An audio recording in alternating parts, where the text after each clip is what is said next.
estamos chegando para mais um Bem Viver, onde você vai conhecer iniciativas que estão melhorando o mundo com alimentação saudável, agroecologia, saúde popular e cultura. Porque na realidade que a gente sonha, todas as pessoas terão comida no prato, qualidade de vida e dignidade para trabalhar, tudo em harmonia com a natureza. Se você também sonha com isso, aqui é o seu lugar, então bora para a prosa de hoje. No Momento Agroecológico, agricultores assentados do MST ensinam o cultivo na terra para voluntários da cidade. Os alimentos estão fazendo a diferença para famílias vulneráveis.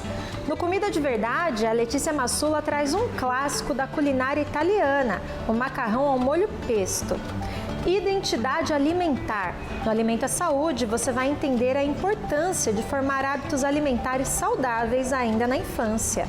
E o Mosaico Cultural homenageia uma joia da cultura brasileira, o mestre capoeirista Moa do Catendê. Calma que tem mais, com entrevista e dica de saúde, então fica com a gente que o Bem Viver está só começando. A fome aumenta cada vez mais no Brasil e com a omissão do governo, são os movimentos sociais que estão tomando a frente de iniciativas para amenizar a situação. É o caso do MST, com o projeto Roçado Solidário. O trabalho une agricultores assentados e voluntários da cidade no cultivo de alimentos que são doados para populações vulneráveis. No Momento Agroecológico de hoje, a gente vai para Pernambuco ver como essa iniciativa está rolando na prática.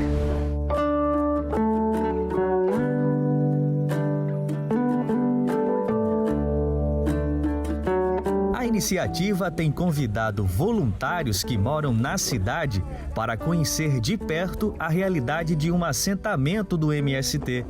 A experiência começa logo cedo. Os voluntários embarcam no Recife, em direção ao roçado. Parte do assentamento foi separada para cultivar alimentos que serão doados. Lá, os participantes vivem na prática a rotina de um agricultor familiar. Eu gosto dessa campanha porque não é só distribuir o alimento, você também vê como é que é produzido esse alimento, né? Como é cultivado. E aí isso é importante demais, né? Essa aproximação, ela é importante e necessária, né? Porque a cidade precisa muito do campo, né? A agricultura familiar, especialmente, ela tem uma importância gigantesca no equilíbrio da sustentabilidade mesmo, do cuidado com o solo, cuidado com a natureza. A atividade já acontece há 2 meses, sempre aos sábados.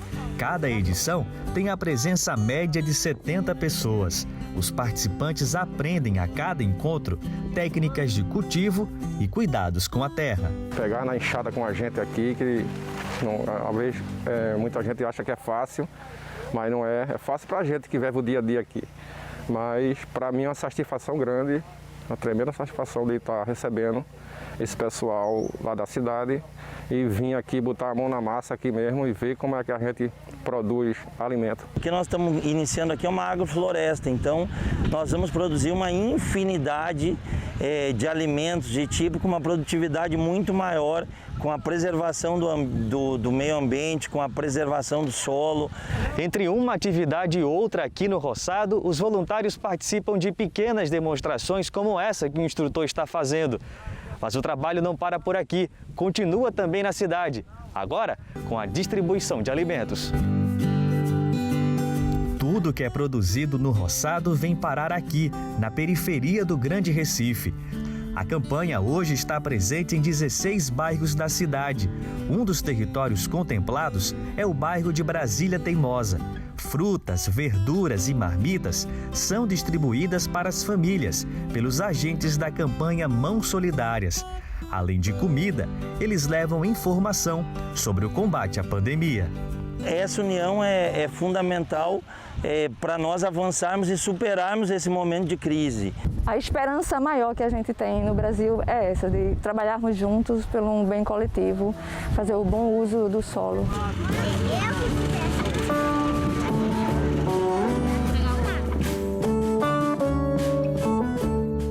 E você não precisa estar lá no roçado para participar, não. Caso você queira contribuir com a campanha Mãos Solidárias, você pode fazer uma doação livre por Pix. O código é o CNPJ 09-423-270-000180. Agora vem Fique comigo para a cozinha da Letícia Massuli em mais um Comida de Verdade. A receita de hoje vem da Itália, é o clássico macarrão com molho pesto. Você vai aprender todos os segredos para fazer bonito diante de qualquer nona.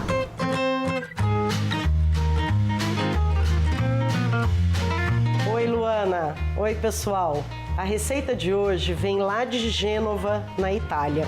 É um molho pesto que eu vou ensinar a fazer com ingredientes simples que a gente tem em casa e que não pesam no bolso. O molho pesto é um molho muito versátil, muito fácil de fazer, combina com quase tudo, mas tem lá os seus segredinhos. Vem junto comigo que eu vou ensinar cada um deles. Agora, tem uma adaptação que eu não vou fazer. Eu vou fazer o meu pesto no pilão, como as nonas italianas mandam. Na sua casa, você pode fazer no processador, pode fazer no liquidificador. É claro que as mamas e as nonas não vão gostar, mas fica um segredinho nosso, meu e seu.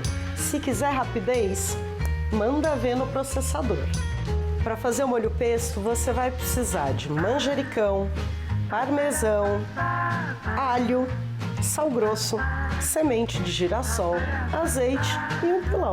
Pouca gente sabe, mas o nome do molho pesto não tem nada a ver com os ingredientes que a gente usa na receita. Tem a ver com o instrumento que a gente usa para fazer, o pilão e a mão do pilão, que na Itália se chama pesteio, com 2 L's. É esse pesteio que a gente usa para pestear todos os ingredientes e formar, portanto, o molho pesto, que é um molho pilado, pesteado. Por isso que ele tem esse nome. Uma das dicas para o seu molho pesto ficar supimpa é secar bem as folhas de manjericão antes de usar. Se você usa as folhas molhadas, o molho vai ficar aguado e, além de tudo, ele vai perecer muito mais fácil. Com as folhas sequinhas, não tem erro. E para as folhas ficarem bem sequinhas, eu tenho uma dica. Faz assim, ó, coloca numa xícara ou num copo como se fosse um vasinho. Assim ela fica hidratada, bonita, viçosa e seca no copo. Agora, ó, eu só vou desfolhar e vou usar no molho pesto. Para o pesto, você vai usar só a folhinha do manjericão, nada de usar o talo. Essa dica é super importante. Como o pesto é um molho frio, cuidado com a quantidade de alho que você coloca. Se colocar demais, ele vai ficar picante, não vai ficar legal. Então a dica é, segura a sua mão. Eu gosto de usar a semente de girassol no pesto. Ela tem um custo ótimo. De todas as castanhas, eu acho que é uma das mais baratas. Então, ela é uma dica ótima para o bolso. Sabe aquela regra de que a ordem dos fatores não altera o produto? No pesto, ela altera sim. Para o seu pesto ficar verdinho, bonito, você começa pelo alho, depois você acrescenta a castanha, pila bem, depois é que entra o sal grosso e o manjericão.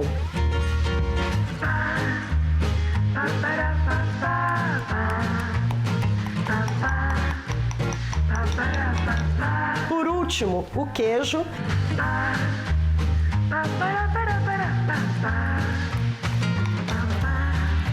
E aí é a hora do azeite. O azeite você não pode pilar. O azeite você só mistura para ele não amargar.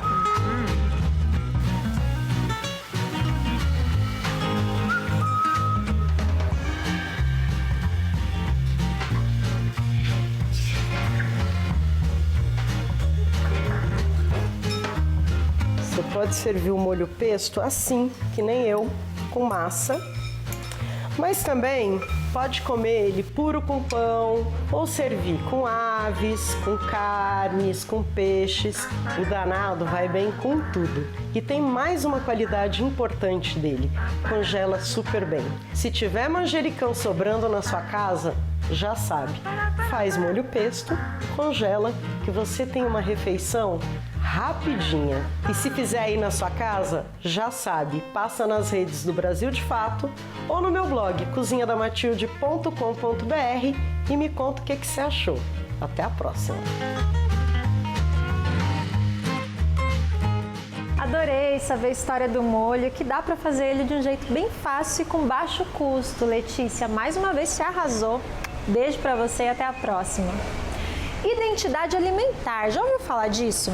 Ela é o resultado da formação dos nossos hábitos alimentares que começam na infância e vão nos acompanhar pela vida toda. Por isso é importante ter atenção para que esse processo seja o mais saudável possível.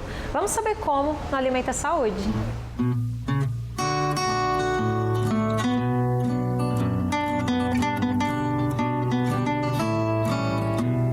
Preparar a alimentação das crianças para um futuro saudável? A resposta não é simples e cada família tem sua estratégia. Eu procuro me alimentar com ela, né? Então toda vez que eu vou comer é o horário que ela vai comer. A qualidade do alimento sou eu que escolho, mas a quantidade é o meu filho que define. Durante o desenvolvimento das crianças, há fases que marcam a formação dos hábitos alimentares. O ponto inicial vem ainda na gestação. O consumo alimentar da mãe já influencia na formação do paladar do bebê. É só após meses de amamentação que a criança é apresentada aos alimentos, basicamente in natura. Esse período é chamado de introdução alimentar. Mas a formação de uma identidade alimentar, essa começa em geral pouco antes dos 3 anos de idade. É o momento chave em que as pequenas e pequenos passam a fazer suas próprias escolhas. É também quando se inicia o convívio social na escola. O mais velho de Renata, com quase 4 aninhos, está justamente nessa fase. A convivência com as outras crianças e até mesmo a rotina da escola acabou alterando um pouco essa alimentação, né?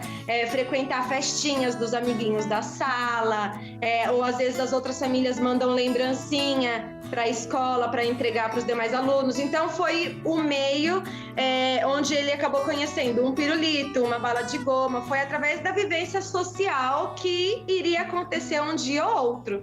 A radialista Lívia é mãe da pequena Olga e confessa que está um pouco apreensiva para a chegada desta etapa. Principalmente quando ela começar a comer coisas que eu acho que ela vai amar, porque eu amo, sabe?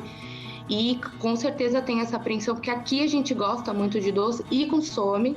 A nutricionista infantil Carolina Tenório aponta que os hábitos dos pais têm um peso grande na construção do paladar da criança. E faz um alerta: nos mercados, os rótulos de produtos ultraprocessados, que indicam que o alimento tem alta propriedade nutricional, muitas vezes não passam de publicidade. Esses alimentos, eles são super concentrados em alguns nutrientes, ou ele é muito doce, ou ele é muito salgado. E esse sabor doce, a criança, ela já vem, né, com aptidão ao sabor doce, ela já nasce com aptidão maior ao sabor doce. Outro cuidado é em relação ao uso das telas durante as refeições. É uma prática comum e que, de certa forma, ajuda os pais. Isto porque a criança, de tão entretida, acaba comendo tudo o que tem no prato. Mas isso também pode ser um problema.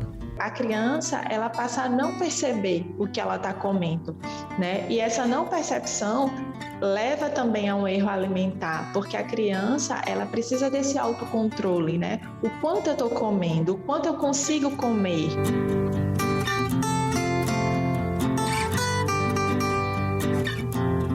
Pois é, uma boa alimentação é fundamental para a qualidade de vida e na terceira idade, então, nem se fala. Isso junto com outros cuidados, claro. Então a gente continua falando de saúde com uma dica para manter a saúde dos idosos em dia. Quem esclarece para a gente é a médica fisiatra Carolina Pastorim Castineira.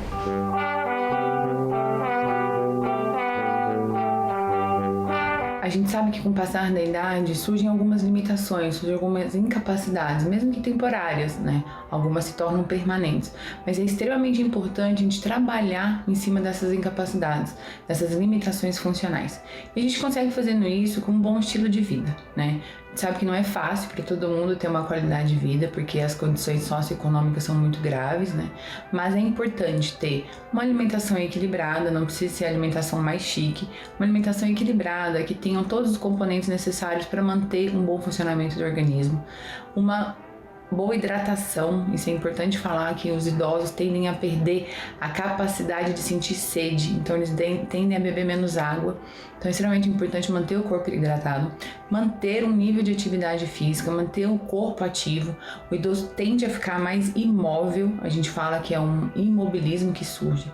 A gente precisa que esse idoso consiga fazer suas atividades básicas, pelo menos, né, dentro de casa, atividades diárias, como tomar um banho, trocar uma roupa, fazer uma comida, conseguir se movimentar, se locomover até os estabelecimentos mais próximos de casa, né? Se a gente conseguir introduzir aí um exercício físico, com alongamento, melhora da postura, exercícios de fortalecimento, musculação mesmo, melhor ainda. Não é porque é idoso que não pode fazer musculação, pode e deve fazer musculação.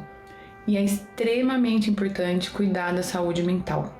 Então é extremamente importante isso no idoso, porque a gente sabe que os idosos tendem a ficar um pouco mais depressivos, um tanto por conta de questões fisiológicas, naturais do corpo mesmo, por conta do próprio envelhecimento, né? Toda a carga cultural que isso traz, toda a carga social, psicológica que isso traz. Então saúde física é extremamente atrelada à saúde mental, uma anda junto com a outra e a gente precisa observar isso também na terceira idade. E olha só que legal, a pós-graduação em Gerontologia da USP, a Universidade de São Paulo, elaborou uma cartilha com várias dicas para a saúde do idoso, puxando principalmente para o contexto da pandemia. Então a gente preparou um link bem fácil para você baixar direto. É bit.ly/cartilha USP Idosos. Jornadas estendidas e ambientes insalubres. Esse é o modelo de trabalho dominante na sociedade atual. A consequência é que cada vez mais pessoas experimentam o adoecimento chamado síndrome de burnout ou síndrome do esgotamento profissional. Nosso quadro de entrevista é uma reflexão sobre esse problema tão preocupante. Vamos conferir.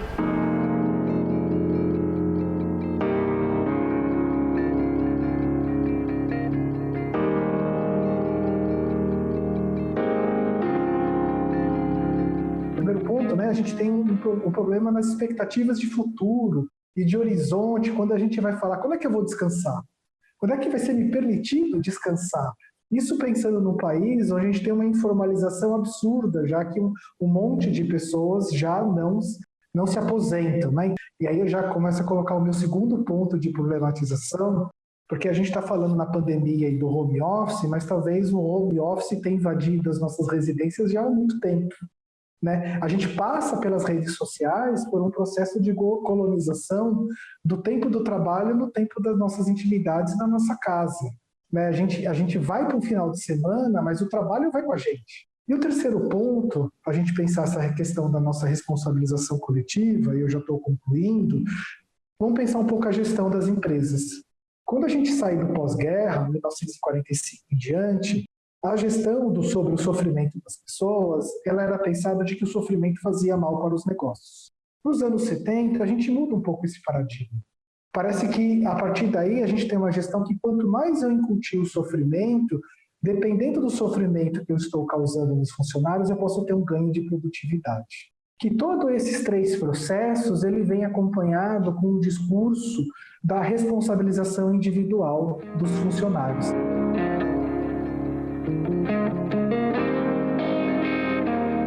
E aí talvez a gente tenha um problema na própria definição de burnout que parte da relação entre o público e o privado.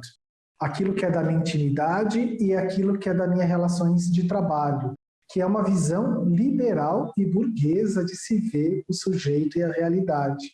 E aí a gente tem desde sempre uma gama de pessoas que nunca conseguiram fazer esse tipo de distinção.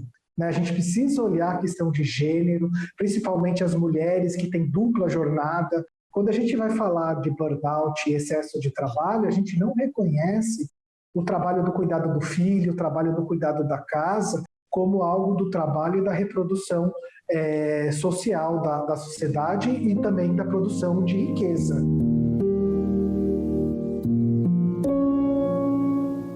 Se a gente ficar na lógica da competitividade, a gente não consegue compartilhar frustrações e alegrias. E o que está nos centrando nesse sentido é o nosso estilo de vida.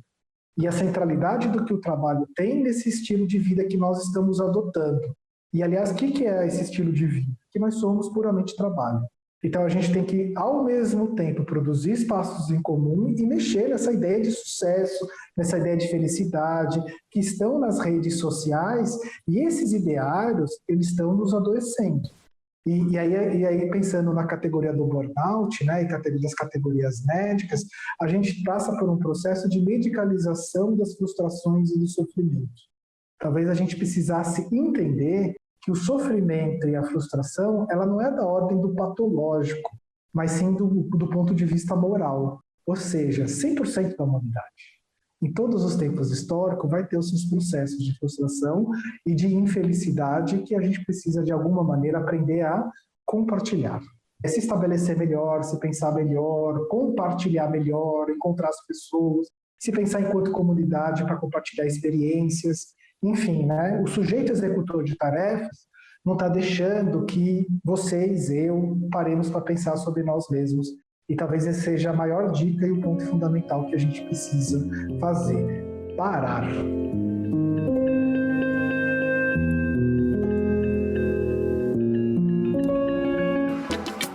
A Uniafro é uma organização do movimento negro que atua em diversos territórios com seus núcleos de educação popular, preparando a juventude negra, periférica e trabalhadora para o acesso às universidades. Estou aqui para falar do Núcleo Virtual, uma iniciativa que a Uniafro encontrou para que esse trabalho junto às comunidades e ao território não parasse durante a pandemia, com a necessidade do distanciamento social. O Núcleo Virtual, então, grava aulas, vem gravando desde o ano passado aulas para que as estudantes possam acessar de acordo com a sua disponibilidade, né? Também oferece atendimento a atividades, exercícios, né? A dúvidas para esses estudantes de maneira remota. E em 2021 a gente teve a felicidade de contar também com estudantes indígenas e quilombolas que vêm acessando essas aulas e também tirando as dúvidas com o Núcleo Virtual. Assim a gente conseguiu continuar o nosso trabalho e contribuir para que estudantes do Brasil consigam o seu sonho de acessar a universidade pública e continuar essa luta daqui para frente.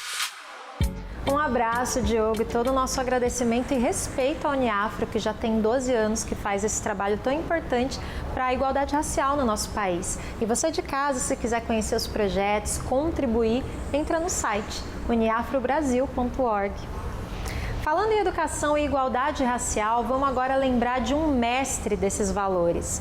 Modo Katendê foi uma das figuras mais importantes da cultura baiana e um dos maiores responsáveis por levar a arte da capoeira e dos afoxés para o mundo. Em 2018, a humanidade perdeu essa joia. Moa foi assassinado depois de uma discussão política. Vamos agora para o Mosaico Cultural ver uma homenagem à história de vida e legado desse grande artista. Eu sou, eu vim aqui pra você me ver. Uma vida dedicada à cultura baiana. Em mais de 4 décadas de carreira, Mestre Moa do Katendê deu um toque pessoal a tudo que fazia. A própria forma dele jogar capoeira era como ele era. Aquela coisa leve, tranquila, relax, sem muita agonia, no gingado. E isso traduz o capoeirista, que é a personalidade dele na capoeira, né? E mostra exatamente a pessoa que é. Misteriosamente, o Badauê surgiu, sua expressão cultural, o povo aplaudiu. Mestre Moa também foi figura importante no ressurgimento dos afoxés nos anos 1970, após 2 décadas de declínio. Quando o trio elétrico surge, meio que esses movimentos das batucadas, dessas agremiações que vinham ganhando força, meio que é silenciado ou negligenciado, enfim. Então a gente pode perceber aí, entre a década de 50 e a década de 60, 70, um declínio dos afoxés. Alguns fatores contribuíram para o renascimento na década de 70. Gilberto Gil, recém-chegado do exílio, fez uma música em homenagem ao afoxé Filhos de Gandhi, dando nova força ao grupo. Em 1974, nasceu o Ileaiê, primeiro bloco afro de Salvador. E em 78, Mestre Moa criou o Badauê. Em depoimento à TVE da Bahia, em 2009, ele falou sobre o nascimento do grupo. O Badauê, na verdade, é toda uma história que começa também comigo, da minha trajetória como capoeirista, como dançarino, como integrante de vários grupos na época folclóricos, como Oxum, Viva a Bahia, que me leva para o exterior e tal. Então eu acumulei essa bagagem, mas o fato de eu também ser ogã do terreiro da minha tia, né? Tinha uma frase no Badawi que era muito interessante. Nós somos o candomblé de rua, ou seja, trazemos essa manifestação que existe dentro dos candomblés, que existe da adoração da nossa ancestralidade através da nossa espiritualidade, do respeito ao outro ser humano. Via como se fosse, digamos, uma própria lição de humanidade. Tipo, olha, se você discrimina, nós estamos aqui para agregar, para aceitar todos e todas. E o Badawi tinha isso. No Badawi, todo mundo podia desfilar. Mulheres, homens, negros e brancos. E o grupo inovou ao misturar o ritmo do Ijexá, que vem dos terreiros de candomblé, com música cubana, reggae e afrobeat. Eu sempre penso muito nesse mito sankofa, né, de olhar para trás, né, para pensar e projetar o futuro. Enquanto os afoxés, né, eles cantavam canções apenas da liturgia do candomblé, apenas em Yorubá, o Badawi trazia uma força de canções em português, canções contando da beleza que é sair do Badawi, cantando as belezas do bairro, cantando os amores. A arte de Moa do Catendê o levou para várias cidades do Brasil e também para o exterior. Por onde ele passava, deixava discípulos na capoeira e no afoxé.